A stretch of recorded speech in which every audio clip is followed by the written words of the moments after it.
بسم اللہ الرحمن الرحیم۔ السلام علیکم ورحمۃ اللہ وبرکاتہ۔ حامداً و مسلّن اما بعد، محترم ناظرین، آج ایک بہت اہم موضوع، لاک ڈاؤن کے ان ایام میں جبکہ حکومت نے یہ اعلان کیا ہے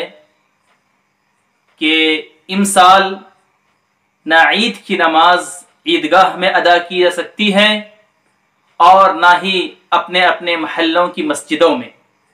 اس لیے زیادہ یہی ممکن ہے کہ امسال عید کی نماز ہم اپنے گھروں ہی میں اپنے اہل و عیال کے ساتھ ادا کریں۔ تو آئیے اس سلسلے میں کچھ باتیں اور کچھ ہدایات جو عام طور پر مجلس العلمی کی جانب سے اور دیگر کبار علماء کی جانب سے ہمارے پاس پہنچی ہیں، اس کا مختصر سا خلاصہ اور اس کی مختصر سی باتیں ہم آپ کو پیش کرتے ہیں۔ سب سے پہلی بات ہم یہ سمجھتے ہیں کہ عید سنت ہے، اور نبی صلی اللہ علیہ وسلم نے عید میں خود خطبہ بھی دیا، آپ نے نماز بھی پڑھائی، خود بھی شامل ہوئے، اور تمام صحابہ کرام بھی عید میں نبی صلی اللہ علیہ وسلم کے ساتھ شامل ہوا کرتے تھے۔ اس دوران اگر کسی کی عید کی نماز چھوٹ جایا کرتی تھی تو وہ کیا کرتے تھے، اور نبی صلی اللہ علیہ وسلم نے اور صحابہ نے اس کے متعلق کیا حکم دیا ہے، ہم سب سے پہلے یہ معلوم کرتے ہیں۔ تو اگر کسی کی عید کی نماز چھوٹ جاتی، جیسے امام بخاری رحمہ اللہ علیہ نے صحیح بخاری میں باب بھی باندھا ہے، اگر کسی کی عید کی نماز چھوٹ جائے تو وہ 2 رکعت نماز ادا کرے گا، اس کے لیے خطبے کی ضرورت وغیرہ نہیں ہے۔ تو اس لیے ہم سب سے پہلے عید کی نماز کیسے پڑھتے ہیں، کیسے پڑھی جاتی ہے، ہم وہ سمجھتے ہیں۔ عید کی نماز سنت ہے، نبی صلی اللہ علیہ وسلم عیدگاہ پہنچتے تھے، اور اگر ہم عیدگاہ نہیں پہنچ سکتے ہیں تو اگر گھر میں رہتے ہیں تو گھر میں فوراً جیسے ہی سورج طلوع ہو جائے، طلوع آفتاب کے بعد یہ نماز قائم کی جائے گی، اور جتنا جلد ہو سکے اس نماز کو قائم کرنے میں اتنا زیادہ جو ہے بہتر ہے۔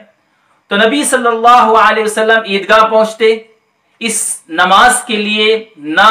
اذان ہوتی ہے نہ اقامت ہوتی ہے۔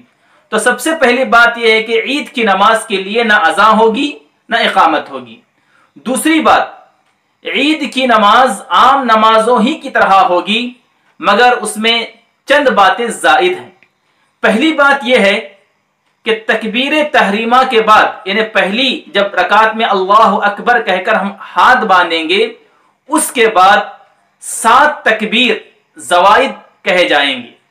اور پھر اس کے بعد قرأت سورہ فاتحہ ہوگی۔ اس کے بعد کوئی بھی سورت آپ پڑھ سکتے ہیں، عام طور پر نبی صلی اللہ علیہ وسلم سبح اسم ربک الاعلی سورہ اعلیٰ پڑھا کرتے تھے، اور پھر دوسری رکعت میں جیسے ہی ہم دوسری رکعت کے لیے کھڑے ہو جائیں گے تو پھر 5 تکبیر زوائد ہوں گی، اس کے بعد پھر قرأت ہوگی، اور پھر سورہ غاشیہ پڑھی جائے گی۔ اس طرح نماز عید اب الحمدللہ مکمل ہو گئی۔ اب یہاں دوسرا مسئلہ یہ آتا ہے کہ جب ہم اپنے گھر میں نماز پڑھیں گے تو کیا گھر میں ہم نماز کے بعد خطبہ بھی دیں گے؟ تمام اکابرین علماء نے اور خصوصیت کے ساتھ سعودی علماء نے جو نماز کے جواز کا فتویٰ دیا ہے،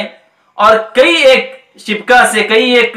جگہ سے جو فتاوے صادر ہوئے ہیں، اور خصوصیت کے ساتھ ہمارے کرناٹک کے اور ہمارے ہندوستان کے اس علاقے میں جہاں مجلس العلمی قائم ہے، انہوں نے جو فتویٰ صادر کیا ہے، تمام کتابوں کا مطالعہ کر کے بہت گہرائی کے ساتھ جو بات ثابت کرنے کی کوشش کی ہے وہ یہ ہے کہ ہم گھر میں صرف اور صرف عید کی نماز ادا کریں گے، خطبہ دینے کی ضرورت نہیں ہے۔ ہاں، اس موقع پر